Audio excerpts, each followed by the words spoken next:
जय श्री राधे प्रिय दर्शकों, आप सभी का स्वागत है समस्या समाधान कार्यक्रम में। आज हम चर्चा करेंगे केतु का राशि परिवर्तन, जो कि 18 मई 2025 को होने जा रहा है। राहु और केतु दोनों ही एक साथ राशि परिवर्तन करते हैं, दोनों ही एक साथ चलते हैं, दोनों ही हमेशा वक्री अवस्था में अर्थात उल्टा चलते हैं। दोनों ही क्रूर और अशुभ ग्रहों की श्रेणी में आते हैं, इनको छाया ग्रह कहा जाता है। केतु राहु की ही तरह प्रभाव कई बार उनका देखा जाता है, लेकिन हमेशा राहु के जैसा ही रिजल्ट नहीं देते हैं। आपकी राशि के अनुसार ये जो परिवर्तन होने जा रहा है, केतु राशि को परिवर्तित करके सिंह राशि में प्रवेश करने जा रहे हैं, उत्तरा फाल्गुनी नक्षत्र में प्रवेश करने जा रहे हैं, एक क्रूर राशि में प्रवेश करने जा रहे हैं। तो आपकी राशि के अनुसार ये किस प्रकार से आपको प्रभावित करने वाला है, आज हम इस वीडियो के माध्यम से जानेंगे। वह सभी 12 राशियां, उन 12 राशियों में से आपकी कौन सी राशि है जिस राशि को केतु प्रॉफिट देने वाले हैं, लाभ देने वाले हैं, आध्यात्मिक ज्ञान देने वाले हैं, भावनात्मक चीजें देने वाले हैं, आपके रिश्तों को मजबूत करने वाले हैं, या आपके स्वास्थ्य को खराब करने वाले हैं, या आपको कौन सी सावधानियां बरतनी है। इन सभी विषयों पर आज हम चर्चा करेंगे इस वीडियो के माध्यम से। अंत तक बने रहिएगा और देखिएगा इस वीडियो के माध्यम से कि आपकी राशि को कैसे केतु का यह राशि परिवर्तन प्रभावित कर रहा है। केतु का यह राशि परिवर्तन अवश्य ही प्रभावित करेगा प्रत्येक राशि को, क्योंकि बड़ा परिवर्तन है जो 18 महीने में होता है। और बड़े परिवर्तनों में जैसे शनि के विषय पर हमने इस साल के आरंभ होते ही चर्चा की, मार्च में परिवर्तित हुआ, फिर बृहस्पति का राशि परिवर्तन हुआ, अब केतु का राशि परिवर्तन और राहु का परिवर्तन होने जा रहा है। राहु से संबंधित वीडियो आपको मिल चुकी है, अब केतु पर आज हम चर्चा करेंगे। तो आरंभ करते हैं केतु का, जो सबसे पहले जान लेते हैं कि उसकी प्रकृति कैसी है, उसका नेचर कैसा है और वह कौन है। देखिए, ये पौराणिक कथा है, थोड़ा सा संक्षेप में मैं आपको बता देता हूँ कि स्वरभानु नामक एक राक्षस था। उस राक्षस को ने जो है जो अमृत मंथन की जो पौराणिक कथा है उसके अंतर्गत अमृत पान करने के लिए जो कुंभ को उठाकर भाग गया था, और उस कथा के दौरान ही भगवान विष्णु ने अपने सुदर्शन चक्र से उस स्वरभानु नाम के राक्षस को, दानव को 2 हिस्सों में उनके चक्र ने काट दिया था। क्योंकि वो मरा इसलिए नहीं, अमर इसलिए होगा क्योंकि वह अमृत का पान कर चुका था। तो 2 हिस्सों में बट गया, एक हिस्सा राहु बना, दूसरा बना केतु। तो जितना इंपॉर्टेंट प्लेनेट राहु है, उतना ही महत्वपूर्ण प्लेनेट आपकी कुंडली के हिसाब से केतु भी है, क्योंकि वह एक ही शरीर का अगर मुख जो है वो राहु है और उसका धड़ जो है वो केतु है, तो बहुत इंपॉर्टेंट फैक्टर है केतु का। तो केतु के राशि परिवर्तन को भी आपको महत्वपूर्ण मानना है, और प्रत्येक राशि पर, प्रत्येक व्यक्ति पर, जनमानस पर इसका विशेष रूप से प्रभाव पड़ता है। तो केतु के बारे में जैसा मैंने आपको बताया, तो केतु किन किन चीजों का मुख्य रूप से कारक है उसको जान लेते हैं। केतु अलगाव का, परमानेंट डिटैचमेंट, मैं पहले भी एक शॉर्ट वीडियो में केतु मंगल का आपको बता चुका हूं कि वो एक डिटैचमेंट, अलगाव का कारक ग्रह है। ये व्यक्ति को देवता भी बना सकता है, अर्थात आपको भौतिक जीवन से यानी सांसारिक जीवन से मोड़कर मोक्ष की तरफ प्राप्ति करने वाला जो ज्ञान है उस तरफ ले जा सकता है। देवता बनाना अर्थात आपको देव तुल्य बनाने की इसके अंदर क्षमता है। आपको भौतिक जीवन से एकदम से आपको डायरेक्टली आध्यात्मिकता की तरफ मोड़ सकता है, क्योंकि ये स्वयं में ही आध्यात्मिकता की तरफ जाने वाला प्लैनेट है। क्योंकि केतु की जो परवरिश हुई थी, जैसे राहु की जो परवरिश हुई थी वो उनके अन्य जनों के कारण हुई थी, यहाँ पर केतु की जो परवरिश हुई थी वो ऋषि मुनियों के माध्यम से हुई थी। तो उनको हमेशा बृहस्पति की तरह ज्ञान मिला, कुछ जगह पर वो गुरु की तरह ही वो रिजल्ट्स देते हैं, परिणाम देते हैं। तो चर्चा करेंगे आज इसी विषय पर कि आपकी राशि को वो कैसे प्रभावित करने वाले हैं। तो आरंभ करेंगे, सबसे पहले बात करेंगे हम मेष राशि वालों के जातकों के लिए। तो मेष राशि वाले जातकों के लिए जो राशि परिवर्तन होने जा रहा है पंचम भाव में होगा। मेष राशि वाले जातकों के लिए जो पंचम भाव है वहां पर सिंह राशि में ये परिवर्तन आएगा। तो पंचम भाव हमारे जीवन के अंदर शिक्षा को देने वाला ग्रह है। वह पंचम में बैठ करके केतु लाभ भाव को देखेंगे, भाग्य भाव को देखेंगे और आपके लग्न भाव को भी देखेंगे। तो मेष राशि वाले जातकों के लिए क्या क्या चीजें यहाँ पर अच्छी हो सकती है और क्या खराब हो सकती है, नोट कर लीजिएगा। सबसे पहली चीज कि यहाँ पर अगर उनकी जो शिक्षा है उसका थोड़ा सा कहीं ना कहीं उनको परेशानी आ सकती है। शिक्षा के क्षेत्र में जो लोग हैं उनका थोड़ा ध्यान यहाँ पर भटक सकता है, क्योंकि वो किसी अलग दिशा की तरफ उनका ध्यान केंद्रित हो सकता है। उनको थोड़ा इस समय में ध्यान देने की ज़रूरत रहेगी। उनको यहाँ पर भाग्य का सपोर्ट मुझे लगता है कि नहीं मिल पाएगा, क्योंकि पंचम भाव में जो केतु है वो आपको जो भौतिक जीवन है उससे आपके विचारों को प्रभावित करके अलग दिशा में आपको ले जा सकता है। आपके मन के अंदर इस तरह के भाव आ सकते हैं कि आप अपने जीवन में जो कर रहे हैं वो गलत कर रहे हैं, इस तरह के मन में आपके भाव आ सकते हैं। तो मेष राशि वाले जातकों के लिए जो खराब चीजें हैं वो इस तरह की चीजें हैं। आपको हाँ, एक और चीज मैं आपको बता दूं कि केतु जब लगन को देखता है तो लगन को देखने या लगन में बैठने से उसको आपको कैसे प्रभावित करेगा, आपका जो मानसिक संतुलन कह लीजिए, या ये कह लीजिए कि मानसिक जो स्थिति है उसको इम्पैक्ट करेगा। आपको बिना वजह डर आपके मन में पैदा करेगा। आपको लगेगा कि आपका धन को छीनने जा रहा है। आपको बार बार ऐसा मन में प्रतीत होगा कि कहीं किसी कारणवश सरकारी कोई या लीगली कोई कार्रवाई तो नहीं हो जाएगी जिसकी वजह से मुझे धन की हानि हो जाएगी। तो ऐसा डर अगर आपके मन में आ रहा है तो समझ जाइए कि पंचम में मेष राशि वालों के लिए पंचम का एक केतु आपको प्रभावित कर रहा है। अंत में इसके विषय पर मैं आपको उपाय भी बताऊंगा। आगे बढ़ेंगे अब मेष राशि वाले जातकों के बाद में अब हम बढ़ेंगे वृषभ राशि की तरफ। अब बात करते हैं वृषभ राशि वाले जातकों के विषय में। वृषभ राशि वालों के लिए जो ये केतु का राशि परिवर्तन होगा ये चतुर्थ भाव में होने जा रहा है। चतुर्थ भाव जो जन्म कुंडली का सुख भाव भी जिसको कहा जाता है, माता का भाव भी कहा जाता है, वहां से बैठ करके ये पिता के घर को भी देखेगा। तो आपके लिए बड़ी खुशखबरी है कि माता और पिता से जुड़ा हुआ कोई भी धन लाभ, चाहे वो पैतृक संपत्ति से जुड़ा हुआ हो या पिता से मिलने वाला कोई धन हो या माता का जो पक्ष है यानी जो आपका ननिहाल है उस पक्ष से अगर कोई धन लाभ मिलने वाला हो, या पिता के जो पिता है अर्थात आपके जो दादा है या आपकी जो पैतृक संपत्ति से जुड़े हुए जो धन लाभ है, किसी प्रकार से माता पिता से जुड़ा हुआ धन लाभ आपको मिल सकता है, उनसे आपको धन लाभ होगा।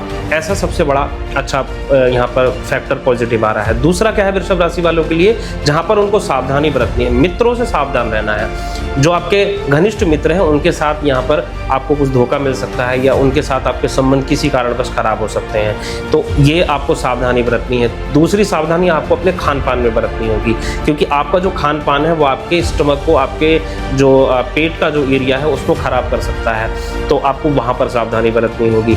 तो इन सभी सावधानियों के साथ में वृषभ राशि वालों के लिए बहुत बहुत शुभकामनाएं हैं। अब बात करते हैं मिथुन राशि के विषय में। मिथुन राशि वालों के लिए जो राशि परिवर्तन होने जा रहा है केतु का, ये तीसरे भाव में होने जा रहा है। सबसे बड़ी खुशी की बात यह है कि मिथुन राशि वाले जातकों के लिए तीसरे घर का जो केतु है ये खुशियां लाने वाला है जीवन में किसी ना किसी रूप में। वो किसी भी रूप में आ सकती हैं। वो आपके घर के अंदर धन लाभ को लेकर के खुशियाँ आ सकती हैं, कोई कार या कोई वाहन अगर आप परचेज करें उसको लेकर के खुशियाँ आ सकती है। खुशियाँ आएंगी किसी ना किसी रूप में, 100% खुशियाँ आएंगी, लेकिन उन खुशियों के साथ साथ आपकी मानसिक परेशानी आएगी। क्यों आएगी? क्योंकि देखिए केतु का और राहु का ये प्राकृतिक नेचर है, ये प्राकृतिक नेचुरल ऐसा इनको दिया गया है, आवरण दिया गया है, या इस तरीके का इनका प्रकृति इनकी खुद की ऐसी है कि ये मानसिक परेशानी देते ही देते हैं, उसके साथ साथ बड़ी खुशियां भी देते हैं। तो केतु मिथुन राशि वालों के लिए किसी ना किसी रूप में बड़ी खुशी लेकर के आएगा। घर के अंदर संतान को लेकर के वो खुशियां ला सकता है, भाग्य का सपोर्ट आपके लिए ला सकता है। और हाँ, ये इच्छा पूर्ति घर को देख रहा है 9वीं दृष्टि से, तो आपकी इच्छाओं की पूर्ति को भी करेगा। आपके जीवन में जो ऐसी इच्छाएं थी जो बहुत लंबे समय से आप प्रयासरत थे लेकिन उनकी पूर्ति नहीं हो पा रही थी, क्योंकि अभी तक ये आपके 10वें भाव पर दृष्टि बनाए हुए था, अब आपकी एकादश भाव पर यानी इच्छा पूर्ति हाउस पर दृष्टि बनाएगा। तो मिथुन राशि वालों के लिए एकादश भाव से ये खुशियां लेकर के आएगा। एक चीज और मैं आपको यहाँ पर ऐड करके बता देता हूँ कि केतु तीसरे घर में आ रहा है। यहाँ पर केतु के साथ अगर मंगल का जब यहाँ पर परिवर्तन आएगा तो आपकी जो प्रवृत्ति है वो आपराधिक हो सकती है। आपको आपके पड़ोसियों से परेशानी हो सकती है, आपको आपके पड़ोसी के साथ में जो घर के आसपास में भी हो सकते हैं, आपके ऑफिस में भी हो सकते हैं, कहीं पर भी किसी भी क्षेत्र में हो सकते हैं, जहाँ पर भी आपके पड़ोसी जो होंगे, कलीग्स हो सकते हैं, पड़ोसी वो किसी भी रूप में हो सकता है, वहाँ से आपको कष्ट और तनाव आ सकता है, उनके साथ संबंध खराब हो सकते हैं और झगड़ा या किसी भी तरीके के वाद विवाद तक जा सकते हैं। ये सेम जो बात लागू होती है, ये सेम बात भारतवर्ष की जो कुंडली है, इंडिया की जो कुंडली है 1947 की, उस पर भी यही लागू होती है कि केतु जब मंगल के साथ आएगा तो भारत और पाकिस्तान के युद्ध होने की संभावनाएं हैं। इस पर मैं डिटेल में वीडियो बाद में बनाऊंगा। अभी चर्चा करते हैं मिथुन राशि। तो मिथुन राशि वाले जातकों, आपको इन सब चीजों की सावधानी आपको बरतनी है कि किसी के साथ बिना वजह का झगड़ा ना हो जाए, बिना वजह का वाद विवाद इकट्ठा ना हो जाए, बिना वजह आपकी किसी पड़ोसी के साथ में किसी भी तरीके की कलह ना हो जाए। इन चीजों को सावधानी बरतते हुए आपको बहुत बहुत शुभकामनाएं हैं। अब बात करेंगे अगली राशि के विषय पे, जो कि है कर्क राशि। तो कर्क राशि वाले जातकों के लिए ये जो केतु का राशि परिवर्तन होने जा रहा है दूसरे भाव में होने जा रहा है। दूसरा भाव वाणी का घर है, पारिवारिक चीजों का, कुटुंब का घर है, धन संचय का घर है। तो केतु जब आपके दूसरे भाव में जब ये प्रवेश करेंगे तो पारिवारिक जीवन में खलल पड़ सकती है, पारिवारिक जीवन थोड़ा अस्त व्यस्त हो सकता है, आपकी वाणी जो है वो कठोर हो सकती है। आपकी वाणी एक और चीज़ मैं कहूँगा यहाँ पर क्लियर करते हुए कि कठोर होने के साथ साथ आपकी जो वाणी है वो न्यायिक रूप से हो सकती है, कि अर्थात जो आप बोलेंगे वो बोलेंगे कि जो उस बात को निष्कर्ष तक लेकर के जाए, या न्यायपूर्ण आप कह लीजिए उसको, कि न्यायपूर्ण बात आप कहेंगे, लेकिन वो न्यायपूर्ण बात वहाँ पर सामने वाले को झूठ भी लग सकती है और वो अपवादजनक भी लग सकती है। तो इसलिए जो है थोड़ा आपको अपनी वाणी पर नियंत्रण रखना होगा और अपनी वाणी को थोड़ा सा नियंत्रित रखते हुए आपको यहाँ पर कार्य करना होगा। दूसरा, अपनी बाईं आंख का, या मैं कहूँगा कि अपनी आंखों का या अपनी आंखों की रोशनी का आपको विशेष रूप से ध्यान रखना होगा, क्योंकि जब केतु सेकंड भाव में जब प्रवेश करते हैं, दूसरे भाव में प्रवेश करते हैं,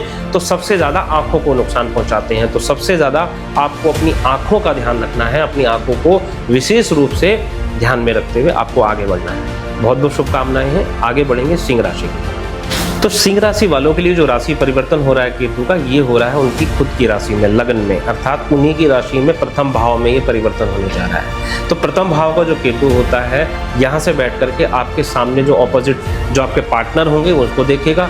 तो पार्टनर के साथ यहाँ पर या उनके स्वास्थ्य में पेट से संबंधित, स्पेशली आपके पार्टनर को पेट से संबंधित कुछ समस्या हो सकती है, तो उनका थोड़ा सा आपको इस समय पर विशेष रूप से ध्यान रखना होगा। और आप जैसे ही जानते ही हैं कि लगन में राहु विराजमान हो या केतु विराजमान हो, ये आपको कहीं ना कहीं भौतिक जीवन से, भौतिक चीज़ों से अलग हटाते ही हैं।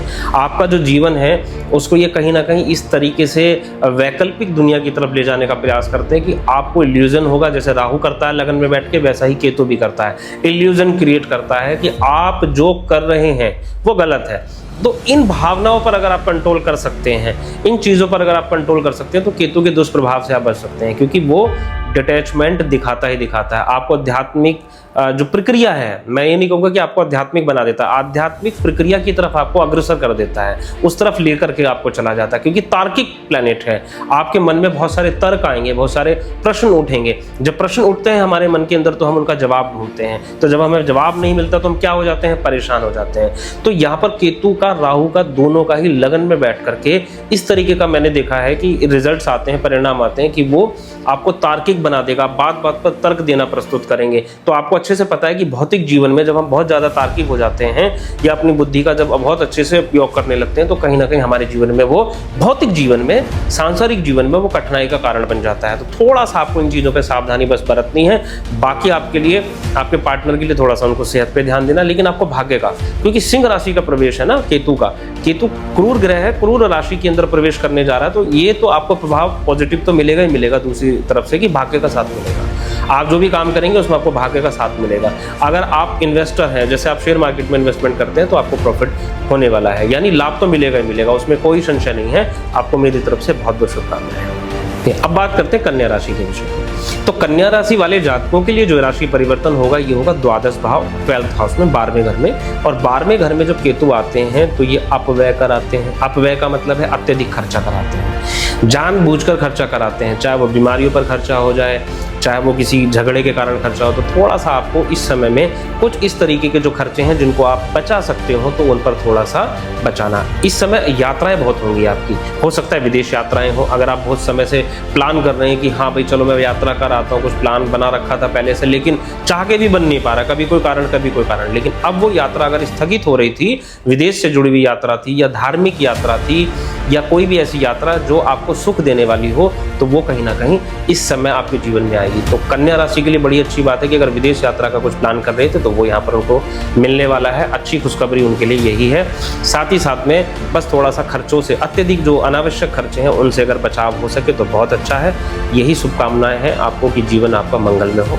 चलते हैं अगली राशि की तरफ। अब बात कर लेते हैं तुला राशि के विषय। तो तुला राशि वालों के लिए जो राशि परिवर्तन होने जा रहा है, ये बहुत ही जबरदस्त परिवर्तन मैं कहूँगा। एकादश भाव में, 11वें भाव में केतु का परिवर्तन हो रहा है। और केतु जब जैसे ही तुला राशि वाले जातकों के 11वें भाव में आएंगे, ये समझ जाइए कि उनकी जो किस्मत है, जो उनका भाग्य है, वो चमक जाएगा। शिक्षा के अगर क्षेत्र में है तो निश्चित तौर पर आपको नए आयाम देखने को मिलेंगे। मैनी सोर्सेज ऑफ इनकम, यहाँ पर जो लोग इनकम यानी नौकरी पेशे वाले हैं या व्यवसाय में हैं, उनके लिए सोर्सेज, मैनी सोर्सेज कह रहा हूं मैं आपको, कि जो सोर्स आपकी इनकम का है वो तो है ही है, आपके अन्य सोर्सेज भी खुलने वाले हैं। तो तुला राशि वालों की तो लॉटरी, तुला राशि वालों के लिए तो ये भाग्यशाली रहने वाला है ये परिवर्तन। 18 महीने खूब उनको धन ऐश्वर्य की प्राप्ति होगी, इच्छाओं की पूर्ति होगी, लग्जरियस लाइफ के अंदर आएगी। तो तुला राशि वालों के लिए तो ये बहुत ही अच्छा रहने वाला है। यहाँ पर उनके तेज में भी वृद्धि होगी, जो उनका तेज है उसमें भी वृद्धि होने का यहाँ पर चांस बन रहा है। साथ ही साथ में एक और बहुत अच्छी चीज तुला राशि वाले जातकों के लिए होने जा रही है, सिंह राशि का ये परिवर्तन जो उनको देगा, तेज तो उनका बढ़ाएगा, साथ ही साथ में जो आपका जो परिधान यानी जो आपका ड्रेसिंग सेंस होगा उसको इतना जबरदस्त कर देगा कि सामने वाला जब आपको देखेगा तो मंत्र मुग्ध हो जाएगा। आपकी पर्सनैलिटी में 4 चांद लगा देगा, आपकी पर्सनैलिटी इंप्रूव हो जाएगी, आपके बोलने का तरीका, आपकी बात करने का तरीका, सभी चीज़ों में केतु तर्क देगा और वहाँ पर एकादश में बैठ करके आपकी लाइफ में ये समझ लीजिए कि चमत्कारी परिवर्तन। केतु का आपने देखा ना, हमेशा बुरा और ये सब इस तरीके का परिवर्तन सुनते आए होंगे। अब देखिए कि केतु आपके जीवन में कैसा अच्छा चमत्कारी परिवर्तन दे रहा है। तो तुला राशि वालों, आपके लिए तो मजे हैं, बल्ले बल्ले है आपकी, आपको बहुत बहुत शुभकामनाएं। नमस्कार। अब बात करते हैं वृश्चिक राशि के विषय में। तो वृश्चिक राशि वालों के लिए जो परिवर्तन होने जा रहा है केतु का, ये होने जा रहा है दसम भाव में। दसम भाव पिता का है, या तो आपको सावधान रहना, या तो आपके पिता को आपकी वजह से कष्ट हो सकता है या आपके पिता की वजह से आपको कष्ट हो सकता है। तो इस समय मुख्य रूप से आपको ध्यान केंद्रित करना है। अगर उनका स्वास्थ्य खराब है तो उस पर ध्यान आपको विशेष रूप से देना है। यहाँ पर सबसे बड़ी इंपॉर्टेंट बात ये है कि केतु पिता के भाव में अगर यहाँ पर प्रवेश कर रहे हैं तो वो भाव कर्म का भी है, कार्य क्षेत्र का भी है। वहाँ से वो आपके सुख भाव पर भी यानी 4th हाउस पर भी वो दृष्टि डालेंगे, आपके वाणी भाव पर भी उनकी दृष्टि रहेगी और छठे भाव पर भी उनकी दृष्टि रहेगी। तो जान लीजिए छठे भाव पर दृष्टि क्या करेगी, आप अपने शत्रुओं पर विजय हासिल करेंगे। आपके शत्रुओं को जिनको आप हरा नहीं पा रहे थे या जिनको आप कॉम्पिटिटिव एग्जाम्स में नहीं आप क्रैक कर पा रहे थे, या जो लोग आपको लाइफ के अंदर हमेशा संघर्ष आपके लिए उत्पन्न पैदा करते रहते हैं, उन लोगों को जो आपको हमेशा डोमिनेट करते रहते हैं, जो लोग हमेशा आपको नीचा दिखाने की कोशिश करते हैं, अब आप उन पर चढ़ करके हावी होकर के अपने लिए रास्ता बना पाएंगे। आपके लिए बहुत बहुत शुभकामनाएं हैं वृश्चिक राशि वालों। सावधानी केवल बरतनी पिता के स्वास्थ्य की। धन्यवाद। बात करते हैं धनु राशि के विषय पे। धनु राशि के लिए जो राशि परिवर्तन होगा केतु का, ये हो जाएगा नवम भाव में। नवम भाव से कुछ हम गुप्त चीज़ों को भी जानते हैं, पिता का भी यहाँ से, भाग्य का भी यहाँ से हम जो है विश्लेषण करते हैं। तो धनु राशि वालों के लिए जो केतु नवम भाव में आएंगे, ये क्या लेकर के आ रहे हैं, इनके लिए नया लेकर के आ रहे हैं कि सावधान आपको इस बात से हो जाना है कि कोई ना कोई व्यक्ति आपके जीवन में ऐसा बैठा हुआ है जो आपके विश्वास को तोड़ने के लिए तैयार है। तो ऐसे व्यक्ति से सावधान रहना जो आपका विश्वास तोड़ सके। विश्वास आपका अगर टूटता है तो उसकी क्षति आप, जाहिर सी बात है, आपको मानसिक रूप से प्रताड़ना, आपको सेहत आपको झेलनी पड़ेगी। तो यहाँ पर सावधान रहना है कि कोई आपका यहाँ पर विश्वास तोड़ सकता है। साथ ही साथ में अगर आप शिक्षा के क्षेत्र में हैं तो आप अगर कोई कॉम्पिटिटिव एग्जाम्स की तैयारी कर रहे हैं उसके लिए आपके लिए अच्छा है, आपके रिश्तों के लिए अच्छा है। तीसरा भाव आत्मबल, आत्मविश्वास, अंतःकरण का विश्वास, अर्थात आप अंतःकरण से अपने मन से विश्वासप्रद हो जाएंगे, आपको सेल्फ मोटिवेटेड दिखेंगे। आपको किसी दूसरे से मोटिवेट होने की जरूरत नहीं पड़ेगी, आप खुद अपने आप को चार्ज कर पाएंगे, अपने आप को पहले से देख पाएंगे कि आप खुद ही, आपके पास अपना खुद का आत्मबल होगा, क्योंकि जिस आत्मबल को या अपने बाहुबल आपके पास होगा उससे आप कुछ भी हासिल कर सकते हैं। तो ये परिवर्तन धनु राशि वालों के लिए कुछ चीज़ों में तो बहुत अच्छा है। बस ध्यान रखने वाली बात ये है कि कोई आपका अगर इतना कोई विश्वासी व्यक्ति है जिस पर आप बहुत विश्वासप्रद हैं और जो आप पर पूर्ण रूप से आप उस पर आश्वस्त हैं, तो थोड़ा सा आपको सावधानी बस यहाँ पर बरतनी है। बहुत बहुत शुभकामनाएं। बढ़ेंगे अगली राशि की तरफ। बात करते हैं मकर राशि। मकर राशि के लिए जो राशि परिवर्तन है केतु का, अष्टम भाव में होने जा रहा है। अष्टम भाव रहस्य का स्थान है, गुप्त ज्ञान का स्थान है, गुप्त भाव का स्थान है। यहाँ से आपको गुप्त ज्ञान की प्राप्ति केतु कराएगा, अर्थात कोई रिसर्च आपकी बहुत लंबे समय से चल रही थी वो रिसर्च आपकी पूरी होगी। जो विज्ञान के क्षेत्र में जो लोग हैं, जो साइंस की फील्ड में जो लोग क्षेत्र में हैं, जो लोग डॉक्टर्स हैं या जो लोग वैज्ञानिक हैं, ऐसे जो लोग रिसर्च में भी किसी भी क्षेत्र में रिसर्च की जा सकती है, तो अगर वो रिसर्च के किसी भी क्षेत्र में है तो वो उनको लाभ मिलने वाला है, उनकी रिसर्च पूरी होने वाली है, उनकी खोज पूरी होने वाली है। अगर आप कोई ऐसी खोज कर रहे हैं जो आप बहुत लंबे समय से कर रहे थे, 10 साल, 12 साल, 5 साल, 8 साल, और वो पूरी नहीं हो पा रही थी, तो चाहे वो आपको पार्टनर को प्राप्त करने की आपकी खोज हो, कि आप लाइफ में ढूंढ रहे हैं कि सेटल होना चाह रहे हैं, कार्य क्षेत्र में सेटल होना चाह रहे हैं, पारिवारिक जीवन में सेटल होना चाह रहे थे, उस पर केवल खोज खोज चल रही थी, केवल खोज कर रहे थे आप उस पर, लेकिन वो खोज पूरी नहीं हुई। तो अब आपकी वो 18 महीनों में जैसे ही केतु इस भाव में आएंगे तो केतु का अष्टम में आते ही आपकी जो ये खोज है वो पूरी हो जाएगी। आपको सावधानी किस चीज में बरतनी है? सावधानी बरतनी है स्वास्थ्य के प्रति। स्वास्थ्य के प्रति बिल्कुल सचेत रहना है, बिल्कुल नपा तुला खाना है। यहाँ पर आपको मेडिटेशन का भी सहारा लेना पड़ सकता है। यहाँ पर इन चीजों का विशेष ध्यान, अगर आपको सफलता प्राप्त करनी है और केतु का लाभ उठाना है तो केतु के नेगेटिव फैक्टर्स पे आपको काम करना पड़ेगा। केतु जहां पर नकारात्मक देते हैं उन चीजों को समझना पड़ेगा। केतु आपको अपच दे सकते हैं, आपका डाइजेस्टिव सिस्टम है उसको डिस्टर्ब कर सकते हैं, तो उनसे बचना है। आप कोई पहले से अगर आपको कोई ऐसी तकलीफ है जो पेट से संबंधित हो तो और ज़्यादा संयम से और ज़्यादा नियम से अपनी लाइफस्टाइल को थोड़ा सा बेटर कर लेना है बस। फिर देखिए कि केतु का कैसे आपको चमत्कारी रिजल्ट आपको देखने को मिलता है। अब बात कर लेते हैं कुंभ राशि वाले जातकों के लिए। कुंभ राशि वाले जातकों के लिए जो राशि परिवर्तन होगा सप्तम भाव में होने जा रहा है। केतु आने वाले हैं आपके सप्तम भाव में, तो अपने पार्टनर के लिए आपको इस समय लॉयल हो जाना पड़ेगा। अगर कहीं पर भी आप किसी भी तरीके की कोई गलती कर रहे हैं, त्रुटि कर रहे हैं, मैं समझ जाइए मेरा इशारा किस तरफ है कि आप अपने पार्टनर को अगर चीट कर रहे हैं तो आपको अपमान का, कलंक का सामना करना पड़ सकता है। इसलिए पहले से सावधान हो जाइए कि अगर किसी भी तरीके के आप एक्स्ट्रा मैरिटल अफेयर में हैं या किसी भी तरीके के ऐसी किसी चीज़ में है तो उससे आपको यहाँ पर थोड़ा सा सावधान रह जाना होगा, क्योंकि 7वें भाव में केतु आ रहे हैं। कहीं कलंक ना लग जाए, कहीं अपमानित आपको ना होना पड़ जाए, कहीं आपका जो ससुराल पक्ष है या आपका जो पार्टनर जो है उनके साथ आपके विरोधाभास ना हो जाए, किसी भी तरीके से विरोध ना उत्पन्न हो जाए आप दोनों की। तो सावधानी बरतनी है। कहाँ पर सावधानी बरतनी है?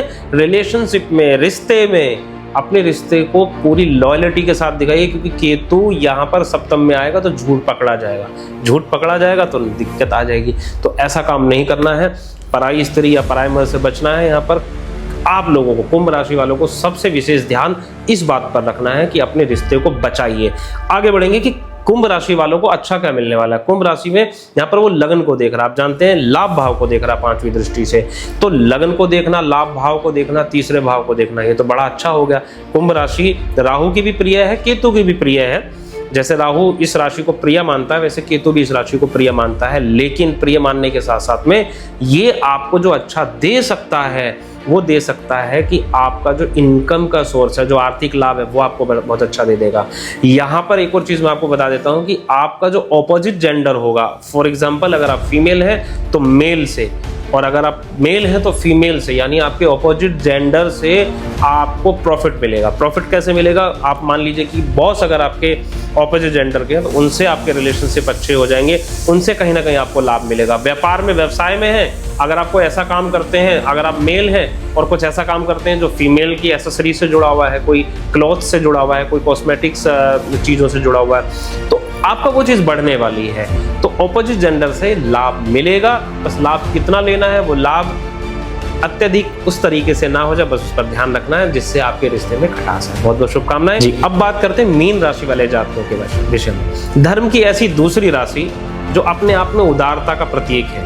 ये मीन राशि के जो जातक होते हैं हमेशा उदारता का प्रतीक हमेशा माने जाते हैं, लेकिन केतु का ये जो परिवर्तन इनकी कुंडली के 6ठे भाव में हो जाएगा, इनके लिए भी ये अपॉर्चुनिटी बहुत बढ़िया होने वाली है। केतु जैसे ही 6th हाउस में आपके आएंगे, आपकी उदारता बढ़ जाएगी, आपके जो शत्रु हैं वो कम होने शुरू हो जाएंगे। अगर कोई मुकदमा चल रहा है वो मुकदमा खत्म या निष्कर्ष की तरफ चला जाएगा, अर्थात उसका निष्कर्ष निकल ही आएगा। मामा से यहाँ पर आपको लाभ मिलने वाला है। आपके लिए तो ये समझ लीजिए कि 6th हाउस की जो ये केतु की प्लेसमेंट है आपके लिए बहुत ज़बरदस्त प्रसिद्धि देने वाली है। आपको यहाँ पर कहीं ना कहीं अगर आप कोई ऐसा काम कर रहे हैं कि जिसमें जैसे यूट्यूबर, इन्फ्लुएंसर अगर आप हैं या कुछ इस तरीके से वीडियोस वगैरह अगर आप बनाते हैं, आप बहुत प्रसिद्धि आप हासिल नहीं कर पा रहे तो मीन राशि वाले आपके लिए खुशखबरी है कि आपको प्रसिद्धि भी इस दौरान आपको प्राप्त होगी। एक और चीज़ मैं आपको बता दूँ, अगर आप अपना कोई इष्ट सिद्ध नहीं कर पा रहे थे, इष्ट का मतलब समझते होंगे आप कि मैं किस देव की पूजा करूं, मैं कौन से भगवान को मानूं जिनसे मुझे अत्यधिक लाभ मिले, मेरी रुचि तो उनमें है, मेरा प्रेम उनमें लगता है, लेकिन आप डिसाइड नहीं कर पा रहे हैं। इस समय अंतराल में आप केतु का जो प्लेसमेंट हो जाएगा मीन राशि वालों, आप अपना इष्ट सिद्ध कर सकते हैं, अर्थात जिनको भी आप इष्ट मान करके पूजा करेंगे वो आपको लाभान्वित करेंगे ही करेंगे, अर्थात वही आपके इष्ट देव हो जाएंगे। और वह आपको जब तक आप भौतिक और सांसारिक जीवन में हैं तब तक आपको धन लाभ, आर्थिक सुख, मानसिक सुख, शारीरिक सुख, सभी सुख देते रहेंगे। और जब आप इस संसार से गमन की तैयारी करेंगे, यानी अंतिम चरण में आ जाएंगे। अंतिम चरण समझते हैं ना, राहु जीवन का प्रथम चरण है, यानी पहला हिस्सा है, और अंतिम चरण है केतु। तो केतु का जब 6th हाउस में प्लेसमेंट होता है तो अंतिम चरण वाले लोगों के लिए मोक्ष प्रदायी होता है। तो मोक्ष के लिए भी आपको चिंतित होने की जरूरत नहीं पड़ेगी, आपको मोक्ष का प्राप्त होने वाला ज्ञान भी मिलेगा। जब तक भौतिक जीवन में है आपको प्रसिद्धि भी प्राप्त होगी। तो बहुत बहुत शुभकामनाएं हैं दर्शकों। मैंने आज आपको केतु का ये राशि परिवर्तन बताया है। ये केतु का जो राशि परिवर्तन है सभी 12 राशियों पर कैसा पड़ने वाला है और बहुत महत्वपूर्ण है। इस विषय पर आप अपनी टिप्पणी मुझे जरूर करिएगा, कमेंट सेक्शन में जरूर बताइएगा कि वीडियो आपको कैसी लगी है। केतु के विषय पर मैं अलग से आपको पूरे जो 12 राशियों के हिसाब से समझ लीजिए, या एक ऐसा उपाय जो सभी राशि वाले कर सकते हैं, कैसा केतु का 18 महीने अगर किसी का दुष्प्रभाव अगर किसी राशि पर पड़ रहा है केतु के राशि परिवर्तन से, तो वो दुष्प्रभाव से कैसे बचना है उसका उपाय मैं आपको इस कमेंट सेक्शन में ही आपको पिन करके बता दिया जाएगा। उस वीडियो में जाकर के केतु का उपाय भी आप जान सकते हैं। और हाँ, एक चीज जरूर ध्यान रखिएगा, मैं अंत में अपनी वीडियो में हमेशा कहता हूं कि देखिए आपकी जो खुद की जो जन्म कुंडली होती है, उस जन्म कुंडली के अंदर सब कुछ लिखा है, सब कुछ छिपा है। बस जानना है आपको। जानने के लिए अपनी कुंडली का विश्लेषण कराइए कि आपकी कुंडली के अकॉर्डिंग अगर केतु की प्लेसमेंट कौन से भाव में होने जा रही है। और 2025 बहुत महत्वपूर्ण है, बहुत इंपॉर्टेंट है, क्योंकि 12 साल बाद इस राशि में बृहस्पति आते हैं। यहाँ पर शनि का राशि परिवर्तन इसी साल में हुआ है, राहु केतु का परिवर्तन इसी साल में। बड़ा परिवर्तन, बड़ा इवेंट, बड़े चेंजेस हो रहे हैं। तो इन चेंजेस को सुनने और समझने के लिए अपनी पत्रिका का विश्लेषण अवश्य करा लें। मेरी तरफ से आप सभी दर्शकों को बहुत बहुत शुभकामनाएं। जय श्री राधे। आपका जीवन मंगल में हो। नमस्कार।